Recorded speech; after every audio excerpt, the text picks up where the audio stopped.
وَلْتَكُنْ مِنْكُمْ أُمَّةٌ يَدْعُونَ إِلَى الْخَيْرِ وَيَأْمُرُونَ بِالْمَعْرُوفِ وَيَنْهَوْنَ عَنِ الْمُنْكَرِ وَأُولَئِكَ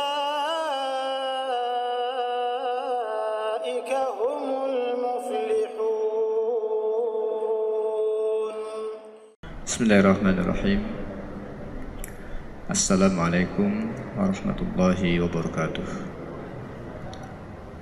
Innal hamdalillah nahmaduhu wa nasta'inuhu wa nastaghfiruhu wa nastahdihi wa na'udzu billahi min shururi anfusina wa sayyiati a'malina. May yahdihillahu fala mudilla lahu wa may yudlil fala hadiya lahu. Asyhadu an la ilaha illallah wahdahu la syarika lahu wa asyhadu anna Muhammadan 'abduhu wa rasuluhu la nabiyya ba'da. Amma ba'd. Jamaah salat zuhur, masyarakat mujahidin, shaimin, shaimat, rahimakumullah. Alhamdulillah, pada hari ini Allah Subhanahu wa taala kembali berikan kepada kita kesempatan untuk melaksanakan puasa di hari ke-7, dan kita juga diberikan kesempatan untuk melaksanakan sholat zuhur berjamaah di masjid ini. Mudah-mudahan segenap dan seluruh ibadah kita diterima oleh Allah Subhanahu wa taala. Hadirin hadirat shaimin shaimat rahimakumullah. Kesempatan kali ini di bulan Ramadan kami ingin menjelaskan kepada hadirin hadirat shaimin shaimat rahimakumullah tentang doa berbuka puasa dan makna-makna daripada doa tersebut. Hadirin hadirat rahimakumullah, salah satu tempat yang doa itu sangat mustajab adalah doa orang yang berpuasa ketika berbuka. Yang dimaksud dengan doa orang berpuasa ketika berbuka adalah sebelum berbuka, saat berbuka, dan setelah berbuka. Yang penting antara berbuka sebelum dan sesudahnya itu masih satu waktu, bersambung. Itulah yang dimaksud dengan doa orang berbuka ketika berbuka. Menjelang berbuka dia berdoa, saat berbuka dia berdoa, dan setelah berbuka dia berdoa dalam satu rangkaian waktu. Itu dimaksud dengan doa orang berbuka ketika berbuka.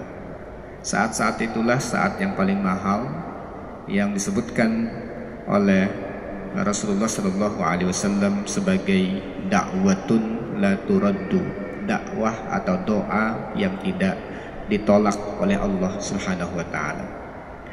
Hadirin hadirat shaimin shaimat rahimakumullah, untuk doa pada saat berbuka yang secara khusus disebutkan oleh Rasulullah Shallallahu Alaihi Wasallam memiliki beberapa tingkatan riwayat. Yang pertama ada doa yang diriwayatkan oleh Imam Abu Daud. Hadis ini diriwayatkan oleh Imam Abu Daud dan secara status hadisnya adalah sahih. Rasulullah SAW mengajarkan kepada kita doa zahabal dhama wabtallatil uruq wa sabatal ajru insyaallah. Zahabal dhama wabtallatil uruq wa sabatal ajru insyaallah. Telah hilanglah rasa haus, telah hilanglah rasa haus dan basahlah kerongkongan, dan tetaplah pahala insyaallah. Ini doa. Tentunya kalau kita melihat redaksinya, doa ini bukan dibaca pada saat hendak berbuka. Doa ini adalah setelah kita ketika ingin makan baca bismillah terlebih dahulu. Itu standar kita makan dan minum. Ya, standar kita baca bismillah. Habis itu kita makan. Setelah itu kita makan atau minum, lalu kita mengatakan zahabal dhama wa batallatil uruq wa sabatal ajru insyaallah. Telah hilanglah rasa haus, basahlah kerongkongan, dan pahala insyaallah ditetapkan oleh Allah Subhanahu wa taala.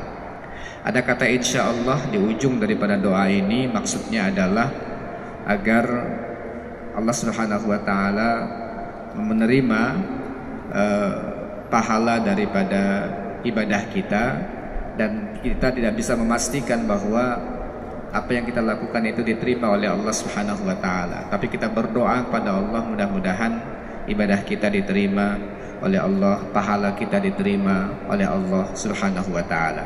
Sehingga di ujung dari doa itu maka diucapkanlah atau dibacalah zahabal dhama wa batallatil uruq wa thabatal ajru insyaallah.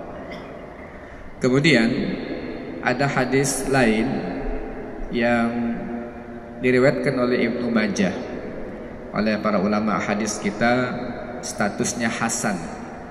Dan status hasan ini adalah hadis yang di bawah sedikit dari hadis sahih, tetapi tetap saja menjadi dalil dan boleh diamalkan oleh kita untuk doa-doa yang kita ucapkan pada saat berbuka. Allahumma inni as'aluka birahmatika allati wasi'at kulla syai'in an taghfira li.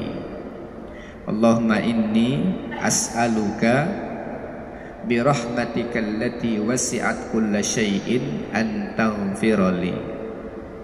Ya Allah, sesungguhnya aku minta kepada Engkau, aku mohon kepada Engkau dengan rahmat-Mu yang meliputi segala sesuatu, agar Engkau mengampuni aku.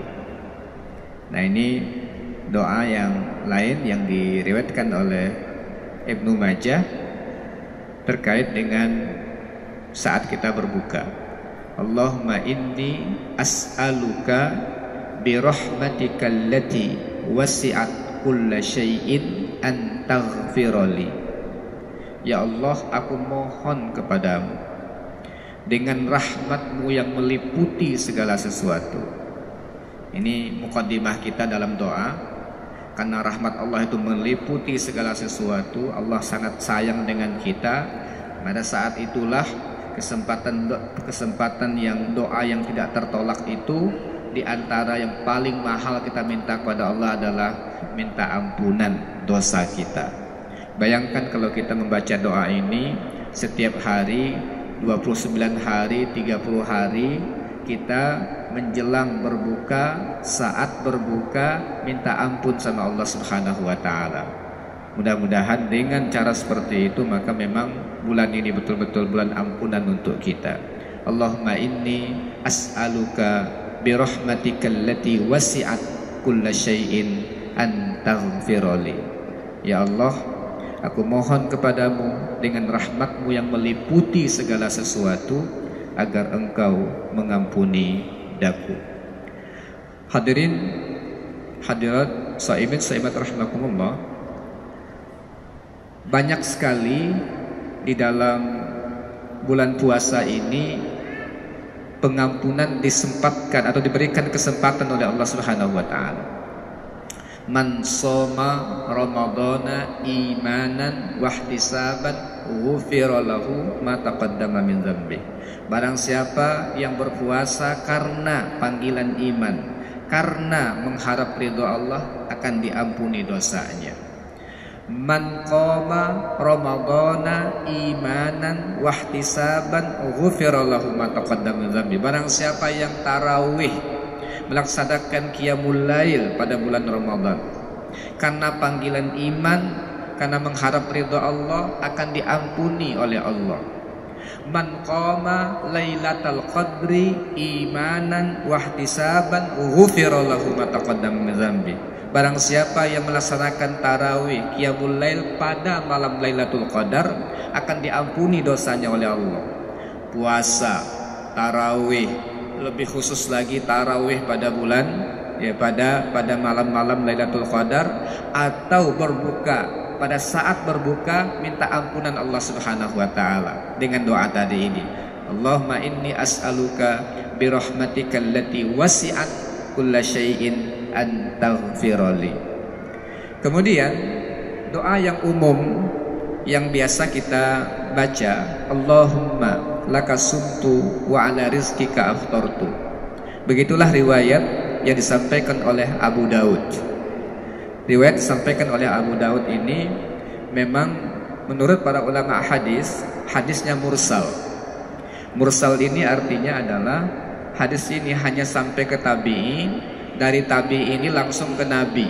Tidak ada sahabat yang disebutkan siapa sahabat yang meriwayatkan hadis ini, sehingga dia mursal namanya.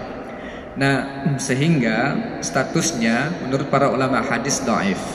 Tetapi secara matannya, makna daripada hadis Allahumma lakasumtu, ya Allah, karena engkaulah aku berpuasa, wa ala rizkika aftartu, dan dengan rezekimu aku berbuka, itu sahih secara matan, secara muatannya.